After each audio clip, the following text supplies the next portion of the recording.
Hello guys, आपका बहुत बहुत स्वागत है हमारे यूट्यूब चैनल पर। आज की वीडियो में हम बात करने वाले हैं डीप लर्निंग में unit number 1 shot.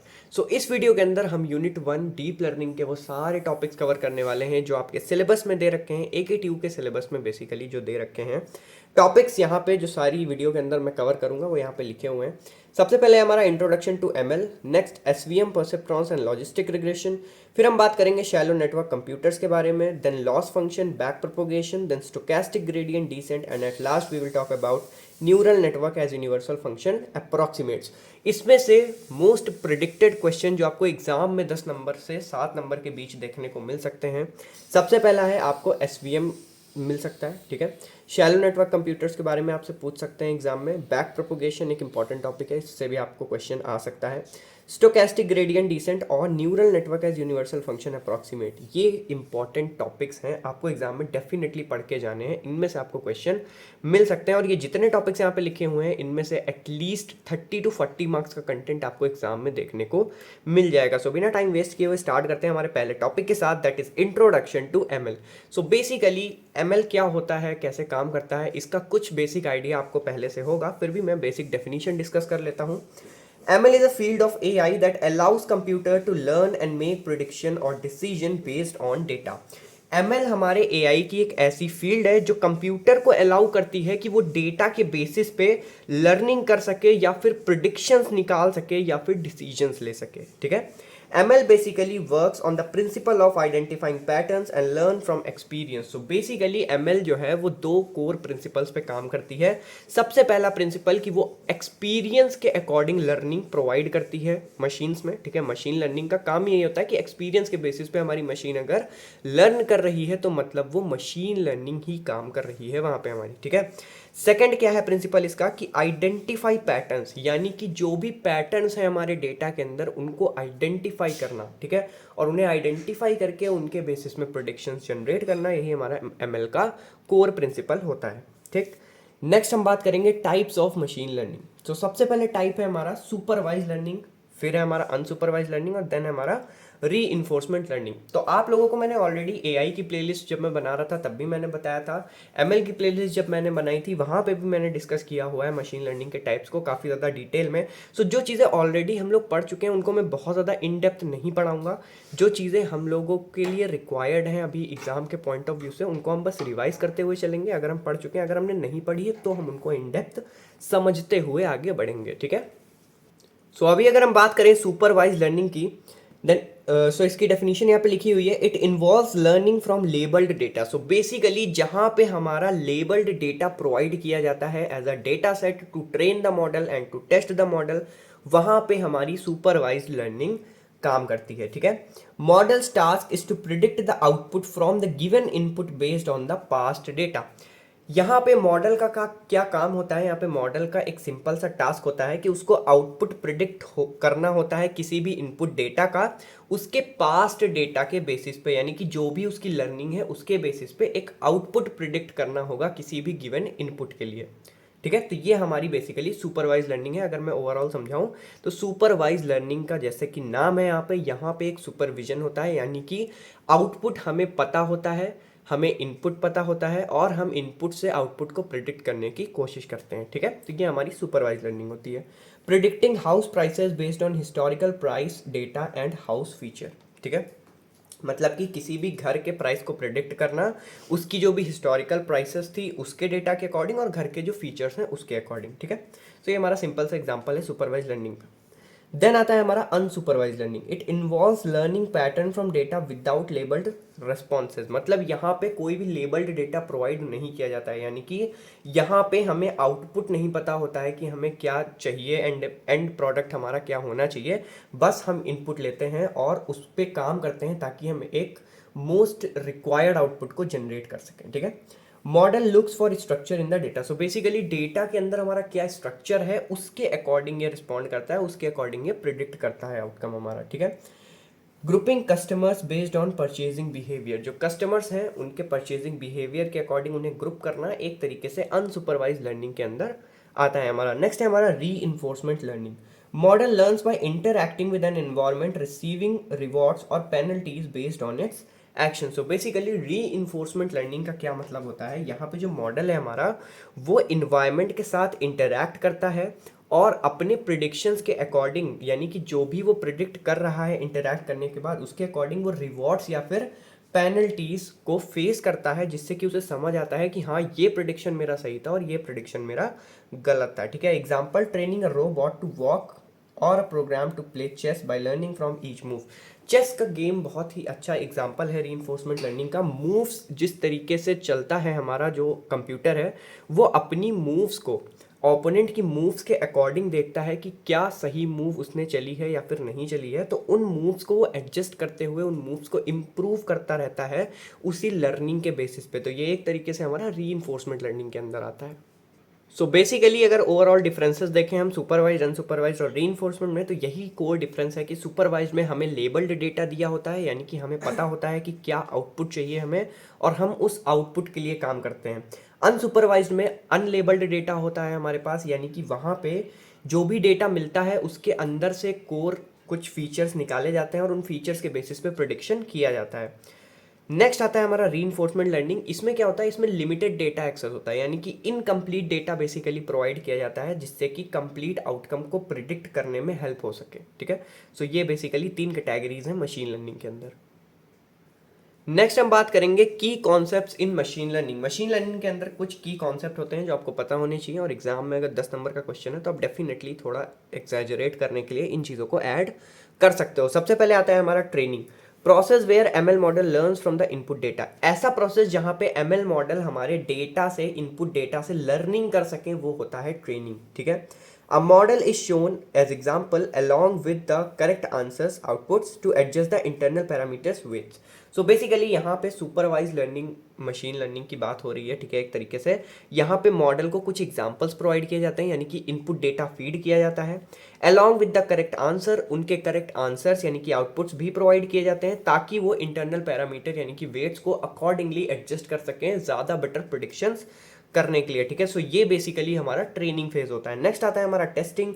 After training model is evaluated on new unseen data to check how well it generalize. मतलब कि एक बार जब मॉडल की ट्रेनिंग कंप्लीट हो जाती है तो उसकी टेस्टिंग स्टार्ट की जाती है ताकि ये पता चल सके कि कितना अच्छे से हमारा मॉडल ट्रेनिंग डेटा सेट के बेसिस पे प्रिडिक्शंस कर पा रहा है। ठीक है, नेक्स्ट है हमारा features, the individual measurable properties और characteristics of the data. Data की कुछ स्पेसिफिक प्रॉपर्टीज कह लो या फिर कुछ स्पेसिफिक कैरेक्टरिस्टिक्स कह लो, जिनके बेसिस पे ही पता चलता है कि कौन सा डेटा किस डेटा से डिफरेंशिएट कर रहा है और कौन सा डेटा किस डेटा से सिमिलर है। तो इन्हीं को हम क्या बोलते हैं, डेटा के फीचर्स।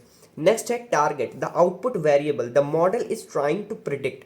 सो बेसिकली एक ऐसा आउटपुट वेरिएबल जो मॉडल कोशिश करता है ट्रेनिंग और टेस्टिंग के टाइम पे कि वो प्रिडिक्ट कर सके।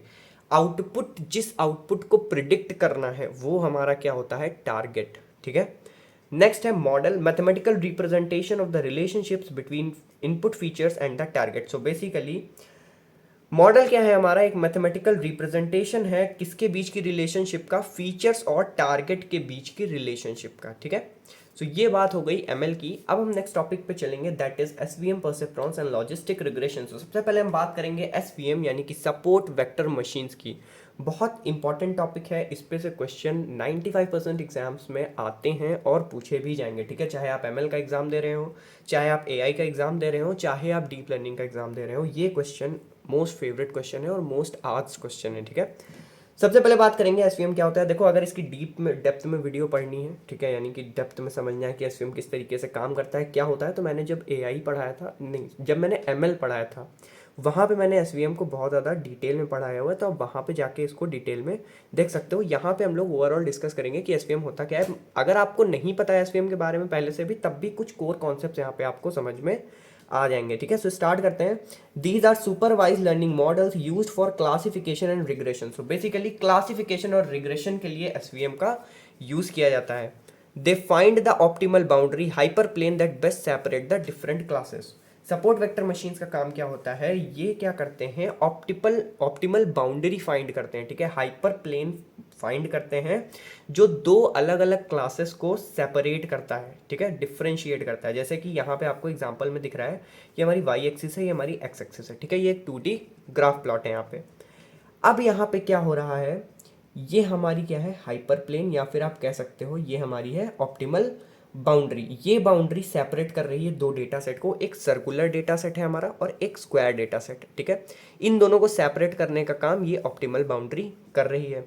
इस ऑप्टिमल बाउंड्री को बेस्ट फिट लाइन भी कहते हैं, हाइपर प्लेन भी कहते हैं। हाइपर प्लेन कब कहेंगे, जब ये दो डेटा सेट को डिवाइड कर रहा होगा। बेस्ट फिट लाइन कब कहेंगे, जब इसके जो दो सबसे क्लोजेस्ट डेटा सेट होंगे, ठीक है, या सपोर्ट वेक्टर होंगे, जब वो इसकी दोनों साइड की मार्जिन इक्वल होगी, ठीक है। जितनी मार्जिन इस पर्टिकुलर डेटा सेट से हमारे हाइपर प्लेन की है, उतनी ही मार्जिन अगर इस पर्टिकुलर डेटा सेट की हमारे मार्जिन से है या हाइपर प्लेन से है, सो उस केस में ये हमारी बेस्ट फिट लाइन कही जाती है, ठीक है। For example, for better view मैं आपको समझा देता हूँ। अगर ये line, just suppose this is a line, अगर ये लाइन ऐसे होने के बजाय ऐसे होती, तब भी तो हमारा डेटा सेट डिवाइड होता दो पार्ट में, सर्कुलर इधर आ जाता, स्क्वायर इधर आ जाता, पर तब ये बेस्ट फिट लाइन नहीं होती। क्यों नहीं होती, क्योंकि इस पर्टिकुलर डेटा सेट की, इस पर्टिकुलर सपोर्ट वेक्टर की और इस लाइन के बीच की डिस्टेंस बहुत कम है, वहीं पे इसकी डिस्टेंस ज़्यादा हो जाती है अगर हम यहाँ से इसको इस तरीके से स्ट्रेट निकाल देते, ठीक है। बट हमने इसको थोड़ा सा टिल्टेड रखा, क्यों रखा, ताकि ये बेस्ट फिट लाइन बन सके। आई होप आपको ये सारे कोर कॉन्सेप्ट्स पता होंगे, ठीक है, तो इस पर ज़्यादा टाइम नहीं देना है हमको, ठीक है। तो की पॉइंट्स यहाँ पे डिस्कस कर लेते हैं फटाफट से। Hyperplane, a flat boundary that separate different classes. Hyperplane एक फ्लैट बाउंड्री है जो दो अलग अलग क्लासेस को सेपरेट करती है। Support vectors, data point closest to the hyperplane that defines the margin. So basically वो डेटा पॉइंट जो हाइपर प्लेन के सबसे ज़्यादा क्लोजेस्ट होते हैं उनको हम सपोर्ट वेक्टर्स कहते हैं। 1 2 3 4 ये 4 सपोर्ट वेक्टर यहाँ पे हैं हमारे, ठीक है। ये डिफाइन करते हैं margin. This is the margin. Margin मतलब कि सपोर्ट वेक्टर दोनों साइड के और हाइपर प्लेन, इनके बीच की जो गैप है वो होती है मार्जिन, ठीक है। Now margin, distance between the hyperplane and nearest support vectors, मतलब कि हाइपर प्लेन और नियरेस्ट सपोर्ट वेक्टर के बीच की जो डिस्टेंस है वो मार्जिन है। SVM aims to maximize this margin for better separation. जितनी ज़्यादा ये मार्जिन होगी, सेपरेशन उतना बेटर होगा। आप यहाँ पे देख सकते हो, अगर ये मार्जिन और ज़्यादा चौड़ी होगी तो यहाँ पे सेपरेशन और ज़्यादा बेटर हो सकता है, ठीक है। सो ये बेसिकली बात हो गई एसवीएम की। एसवीएम के अंदर कर्नल मेथड्स यूज होते हैं ताकि बेटर सेपरेशन या क्लासिफिकेशन किया जा सके। Allows SVM to handle non linear data by transforming it into a high dimensional space without computing the coordinates. मतलब कि एसवीएम के अंदर बेसिकली नॉन लीनियर डेटा को हैंडल करने के लिए, ठीक है। यहाँ पे जो आपने एग्जांपल देखा था ये हमारा लीनियर डेटा पे था, ठीक है। ये हमारा सर्कुलर है और ये हमारा स्क्वायर है, तो यहाँ पे सेपरेशन इजी है। बट जब नॉन लीनियर डेटा की बात आती है तो वहाँ पे सेपरेशन करना थोड़ा सा मुश्किल होता है। तो उस केस में हाई डायमेंशनल स्पेस में डेटा को कन्वर्ट करने का काम, नॉन लीनियर डेटा को हाई डायमेंशनल स्पेस में ट्रांसफॉर्म करने का काम जो करता है वो होता है हमारा कर्नल, ठीक है। तो इसलिए कर्नल मेथड्स का यूज़ किया जाता है एसवीएम के अंदर। टाइप्स की बात करें तो 4 बेसिक कोर टाइप्स हैं हमारे पास: linear kernel, polynomial kernel, radial basis functional kernel and sigmoid kernel, ठीक है। लीनियर कर्नल का काम क्या होता है, ये हमारे लीनियरली सेपरेबल डेटा पे काम करता है। पॉलिनोमियल कर्नल हमारा पॉलिनोमियल रिलेशनशिप्स हैंडल करता है डेटा के बीच में। रेडियल बेसिस फंक्शनल कर्नल हमारा नॉन लीनियर डेटा के लिए ही यूज़ किया जाता है मोस्टली। और सिग्मॉइड कर्नल जो है वो हमारा एक्टिवेशन फंक्शन की तरह काम करता है, इसको भी हम नॉन लीनियर डेटा के लिए ही यूज़ करते हैं, ठीक है। नेक्स्ट हम बात करेंगे परसेप्ट्रॉन की। It is a simplest form of an artificial neuron और node in a neural network. So basically किसी भी ANN मॉडल को आप देखेंगे, यानी कि आर्टिफिशियल न्यूरल नेटवर्क मॉडल को आप देखेंगे, तो वहाँ पे जो आपको सिंपलेस्ट फॉर्म दिखेगा आर्टिफिशियल न्यूरॉन का, उसे ही हम क्या कहते हैं, परसेप्ट्रॉन, ठीक है। It takes multiple binary input, assigns a weight to each input, calculate weighted sum of each input and applies an activation function to produce a binary output. So basically जैसे एक न्यूरॉन का structure होता है, जैसे एक artificial neuron का structure होता है, क्या होता है वहाँ पे मल्टीपल इनपुट्स आते हैं, उन इनपुट्स के वेटेड सम लिया जाता है, ठीक है। फिर उस वेटेड सम को एक्टिवेशन फंक्शन के थ्रू पास किया जाता है और देन एक बाइनरी आउटपुट प्रोड्यूस किया जाता है। तो यही काम होता है हमारे परसेप्ट्रॉन का। Perceptron require supervise learning for data computation. Perceptron supervise learning का यूज़ करते हैं डेटा कंप्यूटेशन के लिए। टाइप्स ऑफ परसेप्ट्रॉन की बात की जाए तो single layer perceptron, multi layer perceptron, दो कोर हमारे टाइप्स हैं। अब इनके अलावा मल्टी लेयर परसेप्ट्रॉन में भी अपने सब टाइप्स हैं, जैसे कि multi layer feed forward networks, multi layer recurrent networks, तो बहुत सारी चीज़ें हैं। तो अगर आपको सब कुछ इन डेप्थ पढ़ना है तो वीडियो का लिंक मैं डिस्क्रिप्शन बॉक्स में डाल दूंगा, वहाँ से जाके भी पढ़ सकते हो। अदरवाइज सॉफ्ट कंप्यूटिंग की प्लेलिस्ट मैंने बनाई थी, उसको विजिट कर लेना। वहाँ पे परसेप्ट्रॉन का एक टॉपिक है, शायद यूनिट नंबर 3 या 4 में है। सो वहाँ पे आपको परसेप्ट्रॉन की प्रॉपर डिटेल्ड वीडियो मिल जाएगी, आप वहाँ पे जाके देख सकते हो, ठीक है। तो अभी हम बात करेंगे इन दोनों टाइप्स की। तो basically overall single layer perceptron network और मल्टी लेयर परसेप्ट्रॉन नेटवर्क में क्या डिफरेंस होता है, हम ये देख लेते हैं, ठीक है। सो अब हम बात करेंगे सिंगल लेयर परसेप्ट्रॉन नेटवर्क की। Single layer perceptron network consist of only single input and output layer. Single layer perceptron network में एक इनपुट लेयर होती है और एक आउटपुट लेयर होती है, इसीलिए इसको सिंगल लेयर परसेप्ट्रॉन नेटवर्क बोला जाता है। These are unable to handle complex pattern. ये कॉम्प्लेक्स पैटर्न हैंडल नहीं कर सकते, ये बहुत ही सिंपल पैटर्न्स के लिए बनाए जाते हैं। सो बेसिकली जब आप न्यूरल नेटवर्क्स पढ़ना स्टार्ट करोगे, जब आप प्रोग्रामिंग की तरफ अगर हम बात करें, तो जब आप न्यूरल नेटवर्क की प्रोग्रामिंग स्टार्ट करोगे, तब आप mostly single layer perceptron network या सिंगल लेयर न्यूरल नेटवर्क्स पे ही काम करना स्टार्ट करोगे इनिशियली, क्योंकि आप वहाँ पे छोटे डेटा सेट्स के साथ काम कर रहे होगे, वहाँ पे कॉम्प्लेक्स पैटर्न्स निकालने की आपको ज़रूरत नहीं पड़ेगी, ठीक है। सो ये उसका डायग्राम है सिंगल लेयर परसेप्ट्रॉन नेटवर्क। एक हमारी इनपुट लेयर है, एक हमारी आउटपुट लेयर है, और ये आपस में कनेक्टेड है। यहाँ से इनपुट जा रहा है, यहाँ पे वेटेड सम हो रहा है, और यहाँ पे आउटपुट प्रोड्यूस हो रहा है। नेक्स्ट है हमारा multi layer perceptron networks. Multi layer perceptron networks कैसे होते हैं? Consist of multiple layers including input, output, one और more hidden layers capable of learning and approximating complex patterns in data. मतलब कि मल्टी लेयर परसेप्ट्रॉन नेटवर्क्स में हमारी बहुत सारी लेयर होती हैं। यहाँ पे हमारी इनपुट लेयर भी होती है, आउटपुट लेयर भी होती है, एक या फिर एक से ज़्यादा हिडन लेयर्स भी होती हैं, ठीक है। ये हमारे अप्रॉक्सीमेशन या फिर लर्निंग करने के कैपेबल होते हैं किसी भी कॉम्प्लेक्स पैटर्न के लिए, किसी भी कॉम्प्लेक्स डेटा के लिए, ठीक है। Input layer, hidden layer, output layer, यहाँ पे आपको डायग्राम दिख रहा है। यहाँ से हमारा इनपुट जाता है, फिर इसका वेटेड सम लिया जाता है हिडन लेयर्स में, और सारे फंक्शंस अप्लाई होते हैं, बहुत सारी चीज़ें होती हैं इसके अंदर। देन उस प्रोसेसिंग के बाद जो आपको फाइनल रिजल्ट मिलता है वो आउटपुट लेयर से प्रोवाइड हो जाता है, ठीक है। फिर हम देखते हैं, अब अगर यहीं पे मैं रिकरेंट या बैक प्रोपोगेशन भी यहाँ पे अप्लाई करूँगा मैं, तो जब यहाँ पे हमारा डेटा से आउटपुट मिलता है हमको, तब हम चेक करते हैं कि वो आउटपुट क्या हमारा जो आउटपुट हमें चाहिए था उसके इक्विवेलेंट है या फिर नहीं है।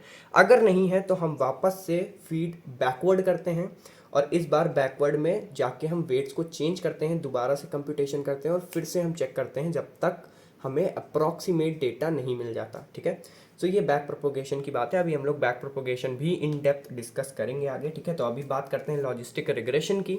आई होप परसेप्ट्रॉन का बेसिक आइडिया आपको हो गया होगा, ठीक है। Now what is logistic regression? It is a supervised learning algorithm used for binary classification task where the goal is to predict one or two possible outcomes. Example 0, 1, true or false. So logistic regression का simple सा मतलब ये है कि ये एक supervise learning algorithm है जिसको बाइनरी क्लासिफिकेशन के लिए यूज किया जाता है। बाइनरी क्लासिफिकेशन मतलब either it will be true, either it will be false. मतलब सिर्फ दो तरीके का क्लासिफिकेशन हो सकता है, या तो है या तो नहीं है, या तो ट्रू है या तो फॉल्स। सिर्फ दो पॉसिबल आउटकम ही होते हैं हमारे लॉजिस्टिक रिग्रेशन में, ठीक है। एग्जाम्पल 0 और 1, ट्रू और फॉल्स, ठीक है। It uses sigmoid function to convert the linear output into probability between 0 and 1। So basically sigmoid function का ये यूज करता है ताकि जो लीनियर आउटपुट है हमारा उसको प्रोबेबिलिटी में कन्वर्ट कर सके, 0 या फिर 1 की प्रोबेबिलिटी में। मतलब कि ये जस्ट सपोज ये जो मिड में आपको डॉटेड लाइन दिख रही है, ये है हमारा थ्रेशोल्ड, ठीक है। It is 0.5, you can assume it as 0.5।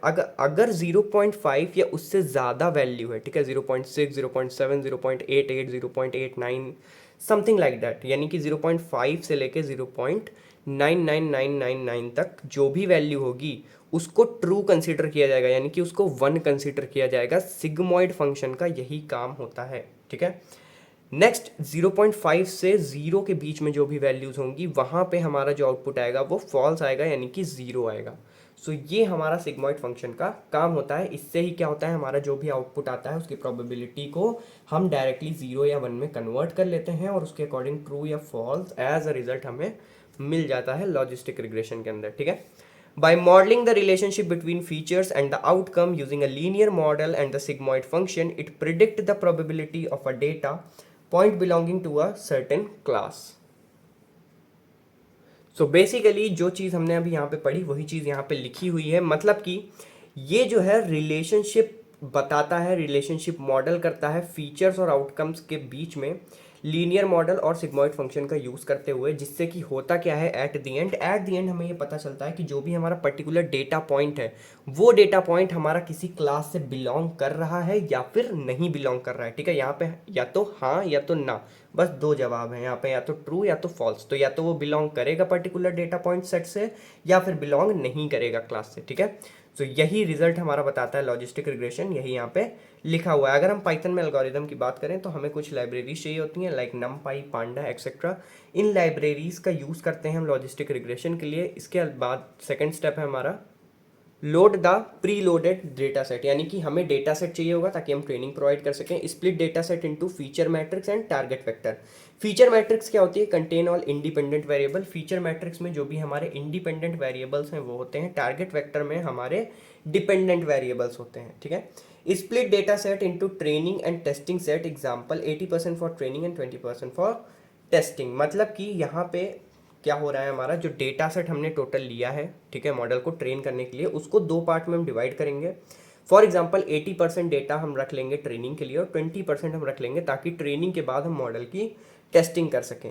Create and train logistic regression model so that it learn relationship between features and target by adjusting weights. अब हमें क्या करना है, अब हमें लॉजिस्टिक रिग्रेशन मॉडल को क्रिएट करना है और उसे ट्रेन करना है ताकि वो ये समझ सके कि फीचर्स और टारगेट के बीच की रिलेशनशिप क्या है और कैसे ऑब्टेन करनी है वेट्स को एडजस्ट करते हुए। ठीक है, use model to make prediction on test data. अब एक बार हमारा मॉडल ट्रेन हो गया, फिर हमें उस मॉडल का यूज करना है टेस्टिंग डेटा को यूज करते हुए टेस्ट करने के लिए ताकि वो प्रिडिक्शंस ले सके। ठीक है, सॉरी, वो प्रिडिक्शंस दे सके basically. Evaluate the model's performance using accuracy and a confusion matrix. अब हमें मॉडल की परफॉर्मेंस इवेल्युएट करनी होती है कंफ्यूजन मैट्रिक्स और एक्यूरेसी के बेसिस पे। ठीक है, display final accuracy as percentage. Final accuracy हमारी एज अ परसेंटेज दिखती है and show the confusion matrix भी दिखती है providing details of the correct and incorrect classification. Confusion matrix का बेसिकली काम ये होता है कि वो जो भी क्लासिफिकेशंस हो रहे हैं उनमें क्या करेक्ट है क्या इनकरेक्ट है, कहाँ पे क्लासिफिकेशन प्रॉपरली हुआ है कहाँ पे नहीं हुआ है, उसको बताता है। ठीक है, तो ये बेसिकली लॉजिस्टिक रिग्रेशन की आपकी एल्गोरिदम हो गई। तो आई होप इतना आपको क्लियर हो गया होगा, समझ में आ गई होंगी चीज़ें। ठीक है, नेक्स्ट हम बात करते हैं हमारे अगले टॉपिक की, that is shallow network computers. So shallow network computers में लिखा हुआ है it is a neural network with only 1 और 2 हिडन लेयर्स। ये एक ऐसा न्यूरल नेटवर्क होता है जिसमें सिर्फ एक या फिर दो हिडन लेयर हो सकती हैं, मैक्सिमम दो से ज़्यादा हिडन लेयर हमारे शैलो न्यूरल नेटवर्क्स में, ये शैलो नेटवर्क्स कंप्यूटर में नहीं होती। ठीक है, it is efficient to model simple relationship but struggle with complex pattern like deep networks. यहाँ पे जो हमारी सिंपल रिलेशनशिप्स हैं वो ईजिली मॉडल हो जाती हैं, बट ये जो हमारा शैलो नेटवर्क कंप्यूटर है ये हमारा कहाँ पे स्ट्रगल करता है, जब कॉम्प्लेक्स पैटर्न्स की बात आती है, जब डीप नेटवर्क्स की बात आती है। ठीक है, आर्किटेक्चर की बात करें तो यहाँ पे इनपुट लेयर है, हिडन लेयर है आइदर 1 और 2। ठीक है, एक या दो, बस, उससे ज़्यादा शैलो नेटवर्क कंप्यूटर के अंदर हिडन लेयर्स नहीं हो सकती। एक आउटपुट लेयर होती है। इनपुट लेयर का काम क्या होता है? Accept input data features. तो बेसिकली जो भी फीचर्स हैं यानी कि जो भी इनपुट डेटा है उनको एक्सेप्ट करना। Hidden layer perform computation based on weights and biases. Weights और बायस के बेसिस पे जो भी कंप्यूटेशन होता है वो हमारी हिडन लेयर परफॉर्म करती है। Then output layer produces the final prediction, classification और रिग्रेशन। जो भी हमको करना है वो फाइनल प्रिडिक्शन हमारी आउटपुट लेयर हमें प्रोड्यूस करती है। ठीक है, यहाँ से हमें इनपुट मिलता है, देन वेट्स बायसेस अप्लाई होते हैं, हिडन लेयर के अंदर कंप्यूटेशन होता है, हिडन लेयर के बाद हमें आउटपुट यहाँ पे रिसीव हो जाता है आउटपुट लेयर पे। ठीक है, सो आई होप आपको शैलो नेटवर्क कंप्यूटर की बेसिक जो आपको थ्योरेटिकल नॉलेज है वो समझ में आ गई होगी। ठीक है, अब यहाँ पे कुछ की पॉइंट्स लिखे हैं जो एसएनएन के अंदर आपको याद रखना जरूरी है, यानी कि शैलो न्यूरल नेटवर्क्स के अंदर आपको पता होना चाहिए। एसएनएन हैव लिमिटेड लर्निंग कैपेसिटी। एसएनएन की लर्निंग कैपेसिटी लिमिटेड क्यों होती है? रीजन आपको क्लियर है, क्योंकि यहाँ पे एक या दो ही हिडन लेयर हो सकती हैं, तो सीधी सी बात है लर्निंग कैपेसिटी पे फर्क तो पड़ता है, यानी कि काफ़ी लिमिटेड हो जाती है learning capacity. Next, SNN have lower risk of overfitting due to limited capacity to memorize the training data. अब देखो, लिमिटेड लर्निंग कैपेसिटी होने का एक फ़ायदा भी है कि यहाँ पे ओवर फिटिंग के चांसेस बहुत कम हो जाते हैं, क्योंकि यहाँ पे जो भी हमारा डेटा होता है ट्रेनिंग डेटा वो भी लिमिटेड प्रोवाइड किया जाता है। ठीक है, SNN are generally easier to interpret due to the simpler structure. जो SNN होते हैं उनके स्ट्रक्चर काफ़ी ज़्यादा सिंपल होते हैं, इस वजह से इनको इंटरप्रेट करना भी काफ़ी ज़्यादा ईजी होता है। With only a single hidden layer it is relatively straightforward to understand how network process data and generate prediction. देखो यहाँ पे वन सिंगल हिडन लेयर लिखा है, बट यहाँ पे दो हिडन लेयर्स भी हो सकती हैं। सो उस केस में क्या होता है, एक या दो हिडन लेयर होने की वजह से ये ज़्यादा सिंपल होती हैं, ज़्यादा स्ट्रेट फॉरवर्ड होती हैं कि हम समझ सकें कि किस तरीके से नेटवर्क जो है वो डेटा को प्रोसेस कर रहा है और किस तरीके से वो प्रिडिक्शंस को जनरेट कर रहा है। ठीक है, so I hope shallow neural network और शैलो नेटवर्क कंप्यूटर्स आपको क्लियर हो गया होगा। ठीक है, नेक्स्ट हम बात करेंगे loss function and backpropagation की। ये बहुत ही प्यारा सा टॉपिक है, आपको अच्छा लगेगा पढ़ के इसको। लॉस फंक्शन क्या होता है? It is a key component in training machine learning models measuring the difference between predicted and actual values. So जब भी बात मशीन लर्निंग की होती है तो वहाँ पे एक बहुत ही इंपॉर्टेंट कंपोनेंट जिसका यूज़ किया जाता है वो है लॉस फंक्शन। ये इंपॉर्टेंट किस लिए है?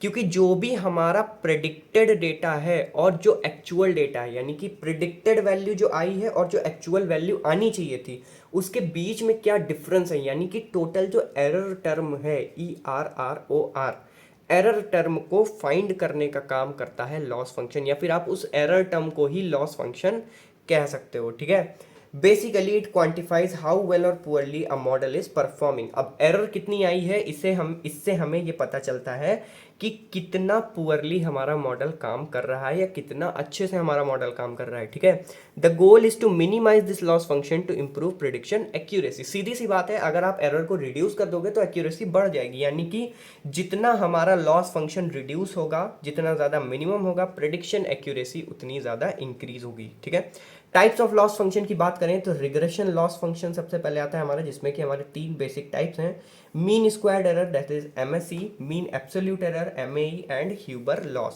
सो ये बेसिकली तीन रिग्रेशन लॉस फंक्शन हैं। याद रखना, एग्जाम में इंपॉर्टेंट है, 2 नंबर के अंदर शायद आपसे ये क्वेश्चन पूछा जा सकता है। ठीक है, मीन स्क्वायर्ड एरर क्या होता है? Measure the average square difference between predicted and actual values, penalize larger errors more. मतलब कि मीन स्क्वायर्ड एरर MSE का काम क्या होता है? ये एवरेज स्क्वायर्ड डिफरेंस जो भी हमारा आ रहा है प्रिडिक्टर और एक्चुअल वैल्यूज के बीच में, उसको मेजर करता है और जितना ज़्यादा एरर होता है उसको पेनलाइज करता है। ठीक है, मतलब बड़ी एरर को पेनलाइज करता है। मीन एब्सोल्यूट एरर के अंदर क्या होता है? Averages the absolute differences treating all the error equally.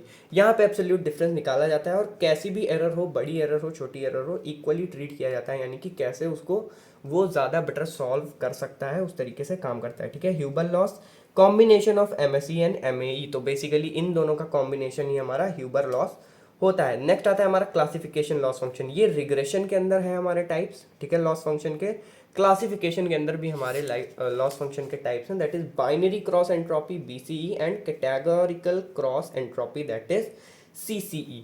अब बाइनरी क्रॉस एंट्रोपी क्या होती है? Use for binary classification, penalise based on confidence in wrong prediction. मतलब कि रॉन्ग प्रिडिक्शंस करने पे जब भी हम क्लासिफिकेशन की बात करेंगे, बाइनरी क्लासिफिकेशन यानी कि ट्रू फॉल्स में जो क्लासिफिकेशन हो रहा है, 0 1 में जो क्लासिफिकेशन हो रहा है, बेसिकली ये चेक करने के लिए कोई डेटा पॉइंट किस क्लास से बिलोंग कर रहा है या नहीं कर रहा है, इसके बेसिस पे जो भी हमारे प्रिडिक्शंस आते हैं वहाँ पे रॉन्ग प्रिडिक्शंस पे पेनल्टी अप्लाई करने का काम करता है बाइनरी क्रॉस एंट्रोपी। कैटेगोरिकल में क्या होता है? Generalizes for multi class classification measuring in the difference between true and predicted probability distributions. So basically यहाँ पे मल्टी क्लास क्लासिफिकेशन हो रहा है। अब मल्टी क्लास क्लासिफिकेशन का मतलब है कि जो प्रोबेबिलिटी डिस्ट्रीब्यूशन है वो बहुत सारे होंगे। ठीक है, सो जो भी बहुत सारे वो प्रिडिक्टेड प्रोबेबिलिटी डिस्ट्रीब्यूशंस होते हैं और जो एक्चुअल प्रोबेबिलिटी डिस्ट्रीब्यूशंस हमें चाहिए थे, उनके बीच का डिफरेंस मेजर करने का काम और उसके बेसिस पे जनरलाइजेशन करने का काम हमारा किसका होता है?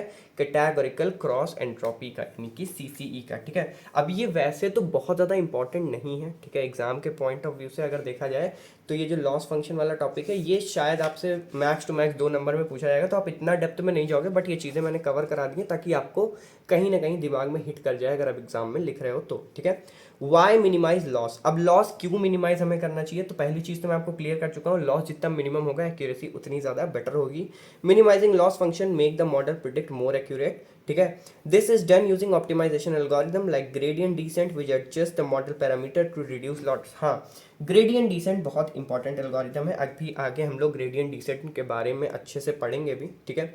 ग्रेडियंट डिसेंट जो है हमारी एल्गोरिदम वो काम करती है लॉस फंक्शन को मिनिमाइज करने में, ठीक है, क्योंकि जितना ज़्यादा मिनिमम लॉस फंक्शन होगा हमारे मॉडल की प्रिडिक्शन कैपेबिलिटी उतनी ज़्यादा बेटर होगी, ठीक है।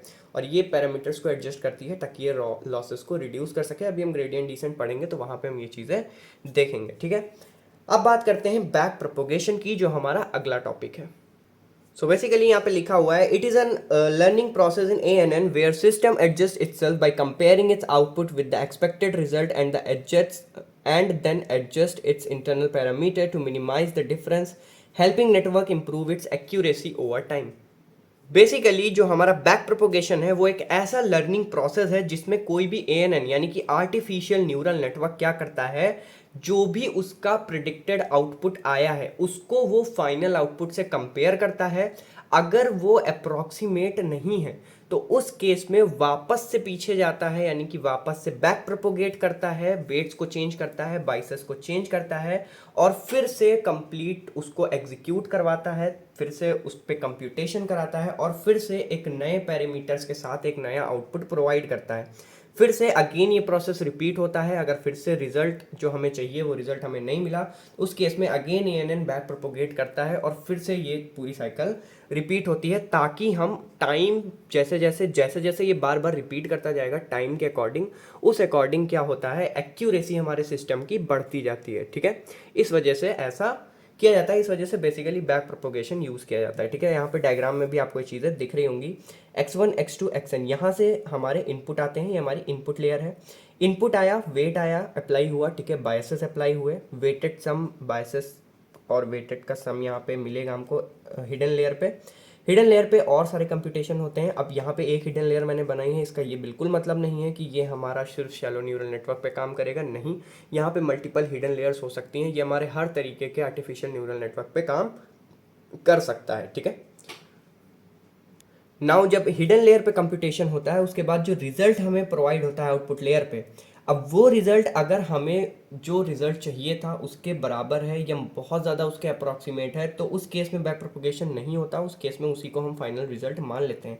बट अगर जो रिजल्ट हमें ऑब्टेन हुआ है वो हमारा फाइनल रिजल्ट के आसपास नहीं है, अप्रॉक्सीमेट नहीं है, तो उस केस में जो हमारा ANN है वो क्या करता है, बैक प्रोपोगेट करता है, वापस से जाता है, बाइसेस और वेट्स को चेंज करता है और फिर से आंसर देता है, फिर चेक होता है। अगर रिजल्ट हमारा सेम है तो ठीक है, अगर सेम नहीं है तो फिर ये प्रोसेस रिपीट होता है, तब तक होता है जब तक हमें वो रिजल्ट नहीं मिलता जो रिजल्ट हमें चाहिए, ठीक है।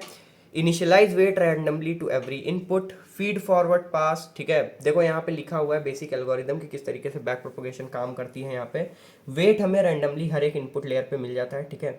इनपुट जैसे डेटा यहाँ पे मिलेगा, वेट यहाँ पे मिल जाएगा हमें। देन फीड फॉरवर्ड पास यानी कि इनपुट लेयर से हिडन लेयर में जो डेटा हमें भेजना है वो हमारा होता है फीड फॉरवर्ड पास। फिर error computation, sorry, feed forward pass में हमारा हिडन लेयर तक डेटा जाता है, फिर यहाँ पे कंप्यूटेशन होने के बाद आउटपुट लेयर तक डेटा जाता है। पूरा जो इनपुट लेयर से आउटपुट लेयर का जो हमारा डेटा का ट्रांसमिशन है ये पूरा हमारा फीड फॉरवर्ड पास में आता है, ठीक है। फिर क्या होता है, जब फीड फॉरवर्ड पास खत्म होता है फिर एरर कंप्यूटेशन होती है। अब देखा जाता है यहाँ पे कि क्या एरर है हमारे रिक्वायर्ड आउटपुट में और जो एक्चुअल आउटपुट अभी हमको मिला है उसमें, ठीक है। अब उनमें एरर कंप्यूट करने के बाद बैक प्रोपोगेशन होता है, ठीक है। बैक प्रोपोगेशन वापस से आए, वेट अपडेट हुए, वेट अपडेट होने के बाद वापस से ये रिपीट होगा, क्या, फीड फॉरवर्ड पास होगा, फिर एरर कंप्यूटेशन होगी, फिर बैक प्रोपोगेशन होगा। ये कब तक रिपीट होता रहेगा, जब तक वैलिडेशन एंड अर्ली स्टॉपिंग हम इन दोनों में से कोई एक क्राइटेरिया नहीं मेट हो जाता। मतलब कि या तो वैलिडेट हो जाए यानी कि या तो हमें रिक्वायर्ड रिजल्ट मिल जाए, या फिर अर्ली स्टॉपिंग यानी कि हम कोई स्टॉपिंग क्राइटेरिया यहाँ पे लगा दें कि हाँ 10 बार मैक्स टू मैक्स आपको 10 बार बैक प्रोपोगेट करना है, उसके बाद जो भी आउटपुट आएगा वही आपका फाइनल आउटपुट कंसीडर कर लेना है, ठीक है। सो इस केस में स्टॉपिंग होगी, अदरवाइज वैलिडेशन पे स्टॉपिंग होगी। सो ये बेसिकली कोर कॉन्सेप्ट है हमारे बैक प्रोपोगेशन का। मैं जिस वीडियो का लिंक आपको शेयर करूंगा आई थिंक परसेप्ट्रॉन पढ़ने के लिए, ठीक है। सो उसी वीडियो में या फिर उसके नेक्स्ट वीडियो में आप देखिएगा, आपको बैक प्रोपोगेशन की भी कंप्लीट डिटेल्ड वीडियो मिल जाएगी, तो वहाँ पे आप उसको और डेप्थ में पढ़ सकते हो अगर आप चाहो तो। बाकी आई होप कि बैक प्रोपोगेशन का कोर कॉन्सेप्ट आपको समझ में आ गया होगा। अब हम बात करेंगे स्टोकेस्टिक ग्रेडियंट डिसेंट के बारे में, ठीक है। It is a method use to optimise machine learning models specially in deep learning, ठीक है। डीप लर्निंग के अंदर बेसिकली ग्रेडियंट डिसेंट का बहुत बड़ा रोल है, उसमें भी स्टोकेस्टिक ग्रेडियंट डिसेंट का बहुत बड़ा रोल है। ये बेसिकली ऑप्टिमाइज करता है मशीन लर्निंग मॉडल्स को ताकि वो ज़्यादा अच्छे से प्रिडिक्शंस प्रोवाइड कर सकें और लॉस फंक्शन को रिड्यूस कर सकें, ठीक है। In ML we try to minimize a loss function by adjusting model parameters in order to obtain more accurate outcome, ठीक है। वही चीज़ें जो मैंने अभी बताई, एमएल के अंदर हम क्या करते हैं, लॉस फंक्शन को मिनिमाइज करते हैं मॉडल के पैरामीटर्स को एडजस्ट करके, ताकि हम ज़्यादा एक्यूरेट आउटकम तक पहुंच सकें, ठीक है। SGD is an algorithm for calculating gradient slope of the loss function using only one data point at a time। मतलब कि जो हमारा स्टोकेस्टिक ग्रेडियंट डिसेंट होता है बेसिकली ग्रेडियंट डिसेंट का काम क्या होता है यहाँ पे, स्टोकेस्टिक ग्रेडियंट डिसेंट का काम, ये एक ऐसी एल्गोरिदम होती है जो ग्रेडियंट कैलकुलेट करती है। ग्रेडियंट यानी कि स्लोप कैलकुलेट करती है ताकि लॉस फंक्शन को रिड्यूस किया जा सके किसी एक सिंगल डेटा पॉइंट के बेसिस पे, ठीक है। यही काम होता है हमारा SGD का। एल्गोरिदम की बात की जाए तो start prediction by taking some random weights, ठीक है। क्या एल्गोरिदम इसकी, सबसे पहले प्रिडिक्शन करो कुछ रैंडम वेट्स को लेके, then calculate error by comparing predicted output with actual output. उसके बाद हमें एरर कंप्यूट करनी है। एक बार एरर मिल गई, then calculate gradient to find the change required to be done in way to reduce the error. अब देखो ग्रेडियंट किस लिए करते हैं, ग्रेडियंट यानी कि स्लोप इसलिए करते हैं हम ताकि हमें ये पता चल सके कि हमें वेट्स में कितना चेंज करना है, ठीक है। वेट में हमें कितना चेंज करना है, हमें लर्निंग रेट में कितना चेंज करना है, ठीक है। जब हमें ये चीज़ें पता चल जाती हैं फिर हम लॉस फंक्शन को रिड्यूस कर पाते हैं, ठीक है। Update the weight slightly in the direction that reduces error, मतलब कि हमें अब जैसे कि हमें पता चल गया कि हाँ हमें वेट रिड्यूस करना है, ठीक है। जब आप एल्गोरिदम अप्लाई करोगे, इंप्लीमेंट करोगे पाइथन के अंदर, तो आप ये चीज़ देखोगे कि जब हमें पता चलता है कि हमें कितना वेट रिड्यूस करना है, कितना वेट चेंज करना है, तो भी हम एकदम से बड़े अमाउंट का वेट नहीं चेंज करते, हम बहुत छोटे छोटे वेट्स को चेंज करते हैं ताकि जो हमारा बेसिकली एरर का रिडक्शन होना है वो स्लाइटली उस डायरेक्शन में होना शुरू हो, यानी कि वो रिड्यूस होने की डायरेक्शन में स्टार्ट हो। ऐसा नहीं होगा कि वो एक बार में रिड्यूस हो जाएगी, वो रिपीटेडली रिड्यूस होती है, ठीक है। Repeat this process until the error become negligible और network start making accurate prediction. अब देखो हमें क्या करना है, फिर से मैं बताता हूँ। सबसे पहले प्रिडिक्शन लेना है, रैंडम वेट्स के साथ हमें प्रिडिक्शन लेना है। रैंडम वेट्स के साथ हमारा जो प्रिडिक्शन आउटपुट आएगा वहाँ से हमें एरर मिल जाएगी, ठीक है। एक बार एरर मिल गई फिर हमें ग्रेडियंट कैलकुलेट करना है। एक बार ग्रेडियंट मिल गया तो हमें ये समझ आ जाएगा कि हमें कितना वेट रिड्यूस करना है, ठीक है, एरर को कम करने के लिए। फिर हम स्लाइटली वेट में चेंज करते हैं लर्निंग रेट अप्लाई करते हुए, जिससे कि हम धीरे धीरे धीरे धीरे रिपीटेडली इस टास्क को करते हुए, साइकिल को रिपीट करते हुए हम एक्यूरेसी इंप्रूव कर लेते हैं प्रिडिक्शन की, ठीक है। हम फाइनल एक्यूरेट प्रिडिक्शन कर पाते हैं, ठीक है। अब यहाँ पे लर्निंग रेट का एक बहुत बड़ा रोल होता है, इसलिए मैं लर्निंग रेट को नोट में समझा देता हूँ आपको क्या होता है। Defines the rate of reduction of loss function. If learning rate is high, we might overshoot or never reach minimum error, whereas if steps linear learning rate are too small, it will take a lot time to reach minimum errors, ठीक है। मैं फिर से एक बार पढ़ देता हूँ। Learning rate defines the rate of reduction of loss function. If learning rate is high, we might overshoot or never reach minimum error, whereas if steps in learning rate are too small, it will take a lot time to reach minimum error। मतलब कि learning rate define करता है कि जो हमारा loss function reduce हो रहा है उसकी रेट क्या होगी, मतलब किस स्पीड से वो रिड्यूस होगा, ठीक है। If learning rate is high we might overshoot, मतलब कि अगर लर्निंग रेट बहुत ज़्यादा है, फॉर एग्जांपल लर्निंग रेट 1 है आपकी, ठीक। सो उस केस में हो सकता है कि अगर हमारा 0.2 पे हमारा फाइनल प्रिडिक्शन है और अगर आप 1 करके माइनस करते चले जाओगे, ठीक है, अगर आप 1 -1 करते हुए माइनस करते चले आओगे एक वैल्यू पे, तो आप 0.2 हो सकता है ना रीच कर पाओ। अगर आपका प्रिडिक्टेड आउटकम आया है 5, आपको पहुंचना है 0.2 पे, ठीक है। आपने 5 - 1 किया 4 आया, 4 - 1 किया 3 आया, 3 - 1 किया 2, 2 - 1 1, 1 - 1 0, ठीक। पहुंचना कहाँ था आपको 0.2, या फिर यूं कह लें आपको चलो 0.5 पे पहुंचना है, ठीक है। आप पहुंच कहाँ गए 0 पे। फिर अगर आप -1 करोगे तो आप -1 पे चले जाओगे, यानी कि अभी भी आप उस वैल्यू पे नहीं पहुंचे हो जहाँ पे आपको जाना था। आप 0 पे हो, इधर आप 1 पे हो, तो यहाँ पे क्या हुआ, हमने 1 ले लिया लर्निंग रेट, जिस वजह से क्या हुआ, जो हमारा आउटकम था वो हमारा ओवरशूट हो गया, हम नहीं पहुंच पाए उस आउटकम तक, ठीक है। Never reach the minimum error, हम उस मिनिमम एरर तक पहुंच ही नहीं पाए। वेयर इफ स्टेप्स, यानी कि अगर लर्निंग रेट हमारा बहुत स्मॉल हो गया, यानी कि फॉर एग्जांपल 1 अभी आपने लिया था, बहुत बड़ा ले लिया था, आप 0.001 ले लो, ठीक है। तो उस केस में क्या होगा, आप 5 पे हो, आपको 0.5 पहुंचना है, तो बहुत टाइम लग जाएगा। आप 5 माइनस 0.0001 करोगे तो आएगा 4.9999 समथिंग, फिर आप उसमें 0.0001 माइनस करोगे तो ये बहुत ज़्यादा टाइम ले लेगा, ठीक है। तो ऐसे में क्या होगा, a lot time to reach the minimum error, यहाँ पे भी आप 0.5 तक नहीं पहुँच पाओगे, बहुत मिनिमम एरर पहुँचने में आपको बहुत ज़्यादा टाइम लग जाएगा। सो बेसिकली लर्निंग रेट आपको जो लेनी है वो आपको आपकी प्रिडिक्शन के अकॉर्डिंग लेनी है, यानी कि क्या आप फॉर एग्जांपल अगर मैं 0.1 ले लूँ, ठीक है, या मैं 0.2 ले लूँ, या मैं 0.5 ले लेता हूँ, ठीक है, परफेक्ट रहेगा। 0.5 ले लूँगा तो लर्निंग रेट के अकॉर्डिंग मैं 5 से 6 या 7 स्टेप में, या मैक्स टू मैक्स 10 स्टेप में मैं पहुँच जाऊँगा 0.5 तक, ठीक है। सो बेसिकली ये एक तरीका होता है, मैंने एग्जांपल के थ्रू आपको समझा दिया। आई होप आपको थोड़ा बहुत आइडिया मिल गया होगा कि किस तरीके से लर्निंग रेट हमारा काम करता है। अब स्टोकेस्टिक ग्रेडियंट डिसेंट के कुछ अपने यूजेस हैं। इसका इमेज रिकॉग्निशन में यूज़ होता है, एनएलपी में यूज़ होता है, speech recognition, car automation, real time recommendation system, binary classification. अगर मैं बताऊं कि किस चीज़ में यूज़ होता है तो देखो, इमेज रिकॉग्निशन की जब हम बात करते हैं तो वहाँ पे भी इमेज को रिकॉग्नाइज करने के लिए एरर का मिनिमम होना बहुत ज़रूरी है, ठीक है। तो एरर को मिनिमाइज करने के लिए ही एल्गोरिदम है, इसलिए इसका यूज़ वहाँ पे होता है। एनएलपी के अंदर भी सेम वही चीज़ है, नेचुरल लैंग्वेज प्रोसेसिंग, यहाँ पे भी एरर को मिनिमाइज करने के लिए यूज़ किया जाता है। Same speech recognition, car automation में भी इसी चीज़ के लिए यूज़ होता है। मतलब बेसिकली ये एरर को ही मिनिमाइज करने के लिए हर एक जगह पे यूज़ होता है।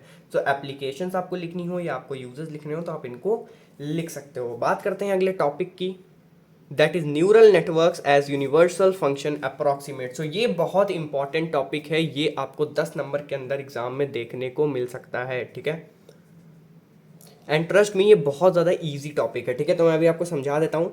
Neural network are considered as universal function approximators because they can learn and model any continuous function given enough data neurons and layers. मतलब कि जो हमारे न्यूरल नेटवर्क्स होते हैं उनको यूनिवर्सल फंक्शन अप्रॉक्सीमेटर्स इसलिए कहा जाता है क्योंकि वो लर्न कर सकते हैं और किसी भी कंटिन्यूअस फंक्शन को मॉडल कर सकते हैं अगर उनके पास इनफ डेटा है, न्यूरॉन्स हैं और लेयर्स हैं, ठीक है। मतलब अगर न्यूरल नेटवर्क है तो वो किसी भी तरीके की प्रॉब्लम का सॉल्यूशन प्रोवाइड कर सकता है, ठीक है।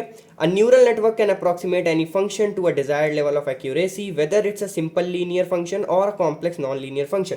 चाहे आप सिंपल लीनियर फंक्शन की बात करें, चाहे आप नॉन लीनियर फंक्शंस की बात करें, जो हमारे न्यूरल नेटवर्क होते हैं अगर उनके पास desired number of level of accuracy है, या फिर आप इस तरीके से कह लो अगर उनके पास desired number of hidden layers है, तो कोई भी न्यूरल नेटवर्क कॉम्प्लेक्स से कॉम्प्लेक्स टास्क को भी परफॉर्म कर सकता है और नॉन लीनियर फंक्शन हो या लीनियर फंक्शन दोनों को ही प्रिडिक्ट कर सकता है, दोनों को ही सॉल्व कर सकता है, वो भी बहुत अच्छी एक्यूरेसी के साथ। That is if a neural network have sufficient neurons in hidden layer it can model any relationship between input and output no matter how complex. वही चीज़ है जो मैंने आपको एक्सप्लेन की कि अगर किसी भी न्यूरल नेटवर्क के पास सफिशिएंट नंबर ऑफ न्यूरॉन्स हैं हिडन लेयर में तो वो किसी भी तरीके की रिलेशनशिप को मॉडल कर सकता है इनपुट और आउटपुट के बीच में, चाहे जितनी कॉम्प्लेक्स रिलेशनशिप हो, ठीक है। समझ में आ गया कि न्यूरल नेटवर्क क्यों यूनिवर्सल फंक्शन अप्रॉक्सीमेटर कहे जाते हैं, ठीक है। तो बेसिक आइडिया आपको हो गया होगा। आगे देखते हैं यूनिवर्सल अप्रॉक्सीमेशन थ्योरम। ये क्या कहती है, it states that a feed forward neural network with at least one hidden layer and a non linear activation function like sigmoid और rectified linear unit can approximate any continuous function on a closed interval.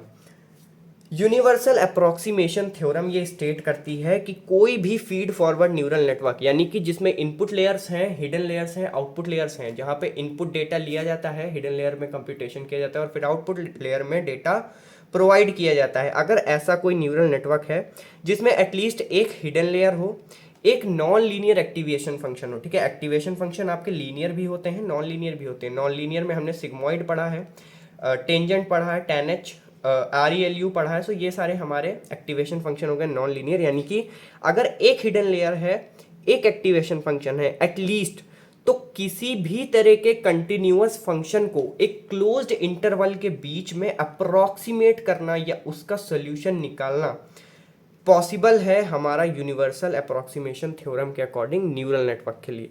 ठीक है, why are neural network universal function approximators, एक बड़ा question यही है हमारा। सबसे पहले लेयर्ड स्ट्रक्चर है, नॉन लीनियर एक्टिवेशन है, लर्निंग फ्रॉम डेटा, डेटा के थ्रू लर्निंग करते हैं। Layered structure it allows the network to capture complex pattern and non linear relationship. So basically layered structure मतलब जो हमारे न्यूरल नेटवर्क हैं वो कॉम्प्लेक्स पैटर्न्स को कैच कर सकते हैं, नॉन लीनियर रिलेशनशिप्स को भी बता सकते हैं डेटा के अंदर हमारे। ठीक है, non linear activation function like ReLU और sigmoid allow the network to approximate non straight line relationship. बहुत सारी रिलेशनशिप्स ऐसी होती हैं डेटा के बीच में जो स्ट्रेट लाइन रिलेशनशिप नहीं होती हैं, जो लीनियर नहीं होती हैं, तो उस केस में नॉन लीनियर एक्टिवेशन हमारा है अगर न्यूरल नेटवर्क में, तो वो इजीली प्रिडिक्ट कर सकता है, अप्रोक्सीमेट कर सकता है उन रिलेशनशिप्स को। Learning from data, neural network learn by adjusting their weight to reduce the error between the predicted and actual output. So basically neural network क्या करता है, वेट्स और बायसेस को एडजस्ट करता रहता है एरर को रिड्यूस करने के लिए, ज़्यादा बेटर प्रोडिक्शन निकालने के लिए। ठीक है, hence neural network equipped with non linear activation and enough neurons and layers can act as universal function अप्रोक्सीमेटर।